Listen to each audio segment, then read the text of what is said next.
All right, this is how to set up a beach volleyball hanging net, at least the way I do it. Um, and so just to be clear, there's permanent nets like this where, you have the whole net with the mesh in the middle already hanging, already standing. And then you have like net poles like this. This is what we're concerned about. We're going to be able to hang our net in the middle here, at the quality of here or better. And then we have pop nets like this, which you can set up anywhere. But yeah, we're not concerned with those at the moment. So, okay, let's get to it. So basically for the net choice, I would recommend any net with the dowels like this. So you see these wooden dowels. It's very important for tensioning it.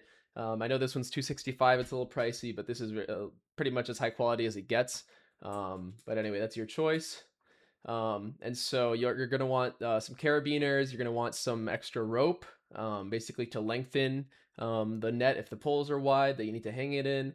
And you're going to want some ratchets. You actually only need two ratchets. That's basically to tension the rope that runs through the net, top and bottom.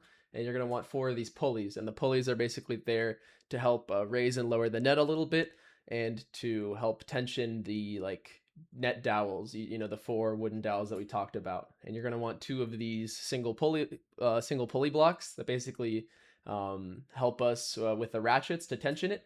And so when you get your net, you're going to need to do a little bit of one-time setup. So it's going to come like this. It's going to have, whatever the four, like it's going to have the bottom Kevlar rope and the top Kevlar rope. It runs all the way through.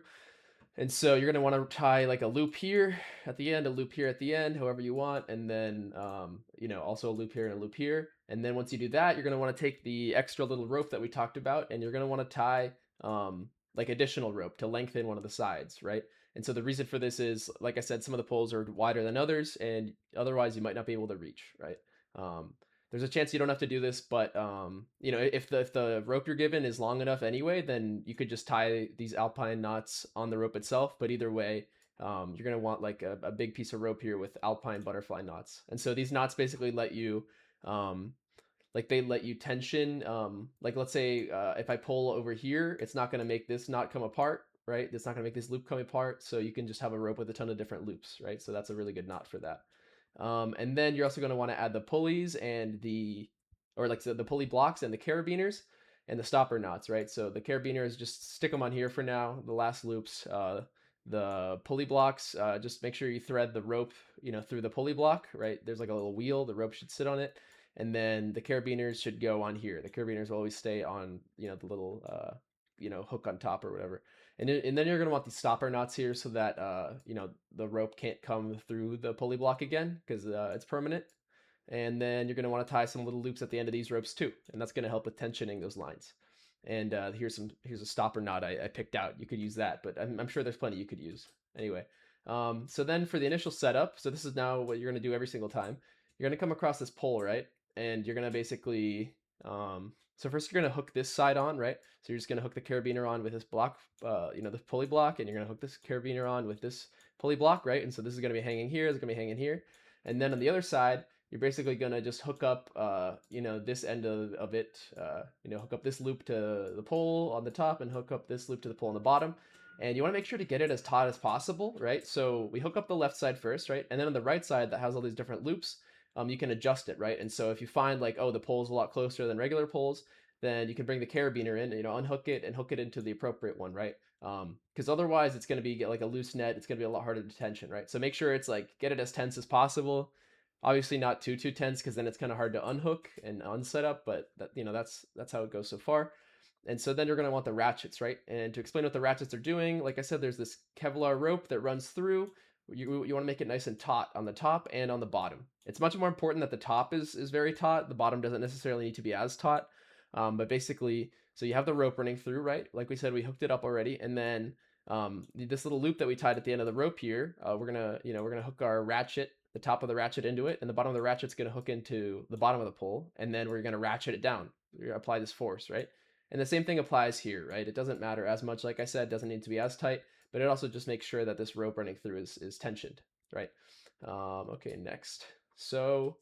Okay, so now the pulleys, right? The pulleys are basically going to go on the dowels, all four dowels. You basically just, hook it around the dowel, and you're going to use it to basically make sure that this, like the actual net itself that's on the Kevlar ropes doesn't like doesn't just move around, right? Because the rope is through the net. So if you don't have these, then the net can technically slide around like this. It could scrunch up. It's not going to be very taut, right? You want the net material to be taut as well, like the top tape and the bottom tape, as well as the rope.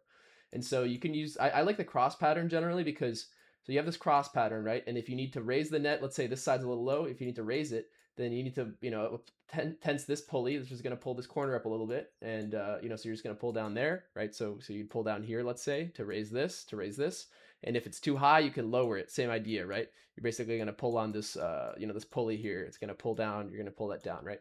And so, they're angled like this. So the force diagram, basically, you're getting a force that cancels out to just be like a left-right force, but, you can also adjust the height, right? And so in some cases, you can also just have you don't need to do the cross pattern. If it's already a pretty good height, then generally you can get away with this. And then it's even honestly better, in my opinion. Because sometimes if you do this and I guess they get a little too close, then the net gets a little bit like the bottom rope might not be as taut for some reason. But yeah, mix and match to get the right height, and use a combination of the two variations. Here's some examples, by the way. You can see so this is a combination, right? In this case, the net was probably too high, so we just tension the bottom like this, make sure this isn't going to slide around, and then we have this cross pattern on the top, pull it down a little bit. In this case, you can see it's actually pretty common, right? So a lot of these, and you can see there's the block pulley and stuff. Here's the ratchet, one of them. And so this is like a pretty common pattern. Here it's a similar thing going on. And then, yeah, same here. I mean, in general, it's the same idea, right? You basically just need tension on all four of the net corners, right? So these dowels, and you need tension on the rope through the net. If you can achieve that, then you can set up the net however you want, right? And then, so here's some other equipment real quick. If you want lines, make sure the lines have metal rings like this. It's just much, much better. You can flip it over. It helps untangling it and whatnot. Make sure it's got these clips. Same thing. You don't want like bends in the net lines and stuff when people are playing. It's nice to have them flat. And make sure you get the 2-inch wide net lines. You don't want the thin ones. It's just much easier to tell what's going on. Sand anchors, these are really good. You can bury them. No one's gonna step on it and hurt themselves. Like some of the sharp corner square ones. I mean, those can work if you bury them. Or stakes aren't as good because people can step on them and they don't, do as well in the sand.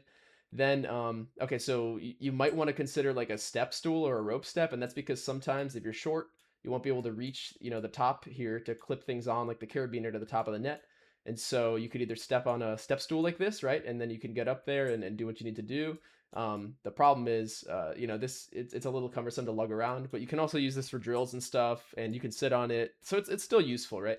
And then the other idea I thought of was you can just get one of these and hook it onto the bottom here, and then you can, step onto it, and it's not going to hurt your foot that much, and then you can, reach up. If you're really lazy, you could technically use like a ratchet or something. You could use any rope, tie it to the bottom, and it kind of hurts your foot though when I tried. Or you could get a boost from someone else, right? So that you can reach the top there.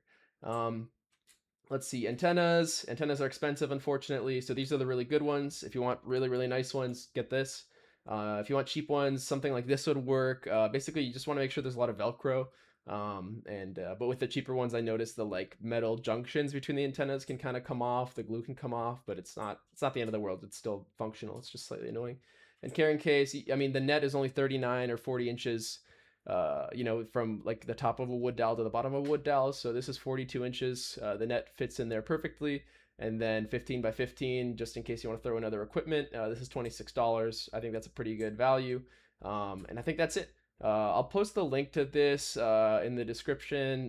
Just leave a comment if you have any questions or suggestions about how you set up your hanging net.